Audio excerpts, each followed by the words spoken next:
नमस्कार, आप देख रहे हैं कैपिटल टीवी का खास शो महाराष्ट्र फाइल्स। आपके साथ मैं हूं परवीन शेख।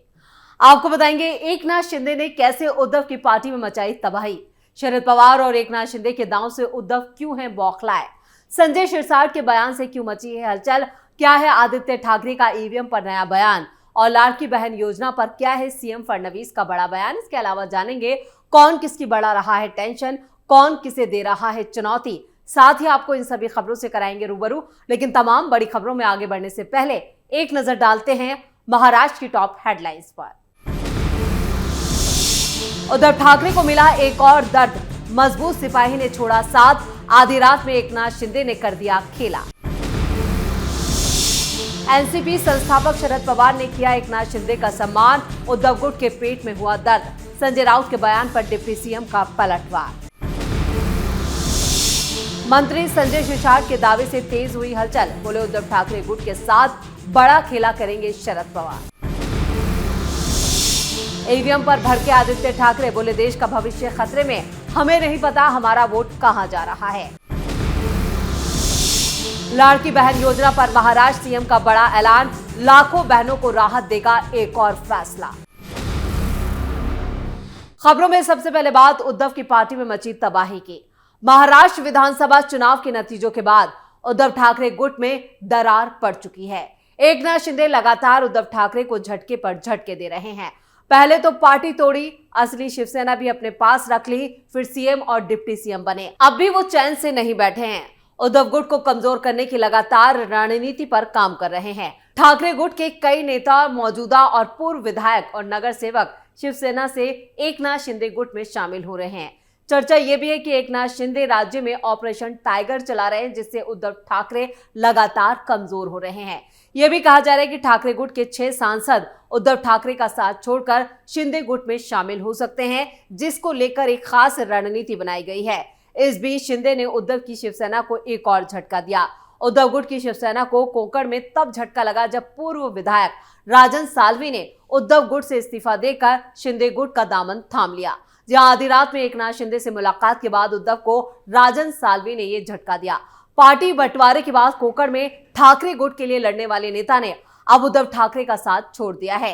राजापुर लांजा विधानसभा के पूर्व विधायक राजन साल्वी ने आधी रात को ठाणे में डिप्टी सीएम एकनाथ शिंदे से मुलाकात की थी, जिसके बाद ही साफ हो गया था कि वो शिंदे गुट का दामन थामने जा रहे हैं।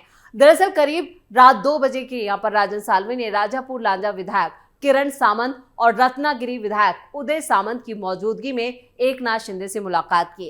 राजन ने कहा कि एकनाथ शिंदे शुरू से ही मेरे गुरु थे। पिछली बार मैं उनके साथ नहीं जा सकता था, लेकिन मुझे उनके साथ जाने का बहाना मिल गया और मैं यहां आ गया। राजन साल्वी ने आरोप लगाया कि चुनाव में उद्धव ठाकरे और उनकी पार्टी ने उनकी मदद नहीं की थी। उन्होंने ये भी कहा कि उदय सामंत, किरण सामंत, हम सब साथ बैठे, हमारे निर्वाचन क्षेत्र के जिले से जुड़ी जरूरी मामलों पर चर्चा हुई है और वो सकारात्मक हो गए हैं। सामंत, बद्दू और मैं भी संतुष्ट हूँ। राजन साल्वी के शिंदे गुट में शामिल होने से कोंकण में ठाकरे गुट के लिए एक बड़ा झटका यहां पर ये माना जा रहा है। खबरों में आगे बढ़ते हैं। दिल्ली में हुए कार्यक्रम में शरद पवार ने डिप्टी सीएम एकनाथ शिंदे को महादजी शिंदे राष्ट्र गौरव पुरस्कार से सम्मानित किया। इसे उद्धव गुट हजम नहीं कर पा रहा है। उद्धव सेना के प्रमुख नेताओं ने जहां शरद पवार की आलोचना की, वहीं उद्धव गुट के नेताओं ने शिंदे, शरद पवार की एनसीपी और बीजेपी को घेरा है, जिस पर एकनाथ शिंदे ने कहा है कि विधानसभा चुनाव में जनता ने उन्हें उनकी औकात दिखा दी और इससे उनका संतुलन बिगड़ चुका है। शरद पवार की पार्टी एनसीपी के सांसद अमोल कोल्हे ने कहा है कि हर चीज में राजनीति नहीं होती। शरद पवार ने डिप्टी सीएम एकनाथ शिंदे को सम्मानित किया, जिसमें कुछ भी गलत नहीं है। मंगलवार को दिल्ली में शरद पवार ने डिप्टी सीएम एकनाथ शिंदे को महादजी शिंदे राष्ट्र गौरव पुरस्कार से सम्मानित किया, जिस पर उद्धव गुट के प्रमुख प्रवक्ता संजय राउत ने शरद पवार को लेकर नाराजगी जाहिर की और उन पर निशाना साधा। संजय राउत ने कहा, शरद पवार को एकनाथ शिंदे को पुरस्कार से सम्मानित नहीं करना चाहिए था। जिन लोगों ने महाराष्ट्र का सत्यानाश किया, जिसे महाराष्ट्र अपना शत्रु समझता है, ऐसे लोगों का सम्मान करना महाराष्ट्र की अस्मिता और स्वाभिमान के खिलाफ है। शरद पवार की भावना अलग हो सकती है, लेकिन महाराष्ट्र की जनता उनके इस कार्य से सहमत नहीं है। संजय राउत के बाद सुषमा अंधारे और पूर्व सांसद विनायक राउत ने भी शरद पवार पर निशाना साधा।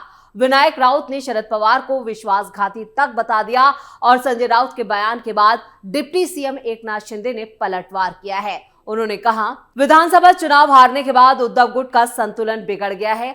प्रधानमंत्री नरेंद्र मोदी, गृहमंत्री अमित शाह और एकनाथ शिंदे से नफरत करने वाले अब महान योद्धा महादजी शिंदे से नफरत करना शुरू कर दिया है। संजय राउत और पूरी उद्धव सेना ने शरद पवार और साहित्यकारों का अपमान किया है। वो हमेशा बोलते हैं कि हम पवार का आदर करते हैं। मेरा सम्मान करने के बाद उन्होंने उनका अपमान भी किया है।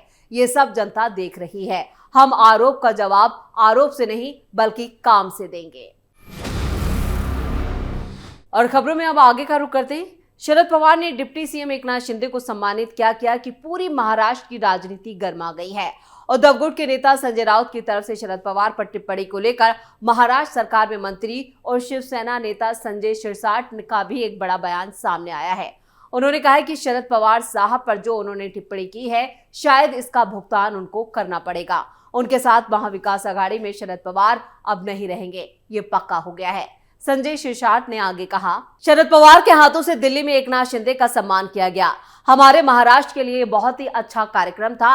हर मराठी इसकी तारीफ कर रहा था, लेकिन ये शिवसेना यूबीटी के प्रवक्ता संजय राउत को नहीं भाया और उन्होंने शरद पवार साहब एकनाथ शिंदे साहब का सम्मान कैसे कर सकते हैं, इस पर उन्होंने गलत बयान दिया। संजय राउत में संस्कृति और संस्कार नहीं है। महाराष्ट्र में ऐसी चीजें हमेशा होती आई हैं और होती रहेंगी। हम राजनीतिक तौर से भले ही विरोधी रहे हों, लेकिन इस तरह के कार्यक्रम में हम एक रहते हैं। उन्होंने आगे ये भी कहा कि ये अच्छी बात है जो उनके पल्ले नहीं पड़ेगी। जब उनसे सवाल किया गया कि संजय राउत ने यह भी कहा है कि गुगली डालने वाला भी हिट विकेट हो जाता है, जिस पर संजय शिरसाट ने कहा, गुगली डालने वाला हिट विकेट हो जाता है, ये बातें राजनीति में नहीं चलती। शिवसेना प्रवक्ता ने यह भी कहा कि शरद पवार साहब ने तो जिंदगी भर गुगली डाली है, लेकिन इतने नीचे लेवल पर जाकर उन्होंने कभी राजनीति नहीं की है। उन्हें राजनीति में एक सीनियर लीडर माना जाता है। हम भी कभी भी उनके ऊपर नीचे स्तर की टिप्पणी नहीं करते। उनका एज फैक्टर है, उनका बड़ापन देखो, ऐसी चीजें नहीं करनी चाहिए। लेकिन संजय राउत जैसे आदमी को कौन समझाएगा। जब उनसे यह भी पूछा गया कि संजय राउत कह रहे हैं कि गद्दार का सम्मान किया गया है, इस सवाल के जवाब पर संजय शिरसाट ने कहा कि वो कल शरद पवार साहब को भी गद्दार बोल सकते हैं। वो बोलेंगे कि महाविकास आघाड़ी के गद्दार नेता है। महाविकास आघाड़ी अब खत्म हो चुकी है, उसका अस्तित्व खत्म हो चुका है। कांग्रेस अब एमवीए में साथ नहीं रहना चाहते। शरद पवार कब क्या फैसला लेंगे, इसका अंदाजा कोई भी नहीं लगा सकता। उन्होंने ये भी कहा कि शरद पवार साहब कुछ बोलेंगे नहीं, लेकिन उन्हें पता है कि राजनीति में कब गुगली डालनी है और किसे आउट करना है। अब शिवसेना यूबीटी को राजनीति से आउट करने के लिए शरद पवार साहब जुट जाएंगे। और खबरों में अब बात आदित्य ठाकरे की। महाराष्ट्र की सियासत में सबसे बड़ी हलचल चल रही है। एक तरफ सत्ताधारी गठबंधन महायुति में अनबन की खबरें हैं, तो वहीं विपक्षी अलायंस महाविकास आघाड़ी में उथल पुथल मची है। एनसीपी एसपी शरद पवार गुट की डिप्टी सीएम एकनाथ शिंदे से जो मुलाकात हुई और जिस तरह से उन्होंने सम्मान किया, उसके बाद उद्धव ठाकरे गुट में नाराजगी साफ दिख रही है। इस बीच आदित्य ठाकरे अब अरविंद केजरीवाल से मुलाकात कर रहे हैं और इधर शरद पवार से नाराजगी के बीच आदित्य ठाकरे ने राहुल गांधी और अरविंद केजरीवाल की कई जो मुलाकातें हैं उसके कई सियासी मायने अब निकाले जा रहे हैं। जानकारी के लिए आपको बता दें कि शिवसेना यूबीटी पहले ही एकला चलो के नारे के साथ बीएमसी चुनाव लड़ने की तैयारी कर रही थी और इधर शिवसेना के ऑपरेशन टाइगर के बीच शिवसेना यूबीटी विधायक आदित्य ठाकरे ने अपने सांसदों के साथ दिल्ली में बैठक करने का प्लान बनाया है। इस बीच कोंकण में शिवसेना यूबीटी के सीनियर नेता राजन साल्वी भी अब एकनाथ शिंदे के गुट में शामिल हो गए। माना यह जा रहा है कि उनके साथ कई और साथी भी पार्टी बदल रहे हैं। ठाणे में एकनाथ शिंदे के आवास पर राजन साल्वी और उनके सैकड़ों समर्थक जो थे वो शिंदे गुट में शामिल हुए, जिससे उद्धव गुट को तगड़ा झटका लगा है। शरद पवार के एकनाथ शिंदे को सम्मानित करने और उनकी तारीफ करने पर यहां पर सांसद संजय राउत ने भी आपत्ति जताई थी और उनको लेकर गलत बयानी की थी, जिसको लेकर एकनाथ शिंदे ने भी पलटवार किया और अमित शाह की मदद से बाला साहेब ठाकरे की पार्टी को तोड़ दिया, यह आरोप लगाया।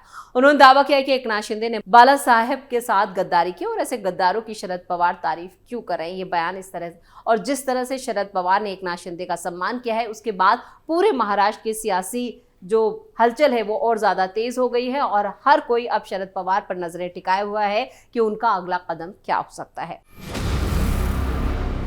और खबरों के आखिर में बात लाड़की बहन योजना पर आए फैसले की। सीएम देवेंद्र फडणवीस ने लाड़की बहन योजना को लेकर कहा है कि ये कभी भी बंद नहीं होगी। जीवची मुंबई श्रमिक काची आनंदवारी पहल के तहत यवतमाल जिले के घाटजी क्षेत्र में 20 महिलाओं ने मुंबई के सहस्त्री गेस्ट हाउस में सीएम देवेंद्र फडणवीस से मुलाकात की और ये सभी महिलाएं घरेलू सहायिका के तौर पर काम करती हैं। महिलाओं ने मुलाकात के दौरान सीएम फडणवीस को लेकर अपना आभार जताया और उन्होंने कहा कि लाड़की बहन योजना हमारे लिए वित्तीय सहायता नहीं बल्कि ये हमारे जीवन का आधार है। एक बुजुर्ग महिला ने यह भी कहा कि बर्तन धोने से मिलने वाले 500 रुपए से परिवार चलाना मुश्किल था। लाड़की बहन योजना से हमें बहुत मदद मिली और इस दौरान सीएम ने कहा लाड़की बहन योजना कभी भी बंद नहीं होगी। मैं महिलाओं को और ज्यादा सहायता कैसे मिले इसके लिए काम कर रहा हूँ। यानी एक और नई योजना अब आने वाली है जिसको लेकर देवेंद्र फडणवीस ने संकेत दिया है जिससे महिलाओं को और ज्यादा वित्तीय सहायता दी जा सकती है। और देवेंद्र फडणवीस के इस फैसले से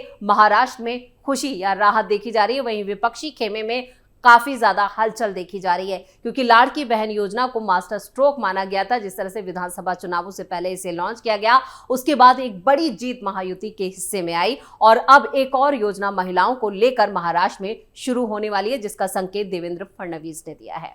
इसी के साथ महाराष्ट्र फाइल्स में खबरों का सिलसिला यही खत्म करते हैं।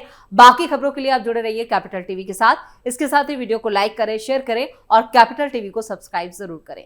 धन्यवाद।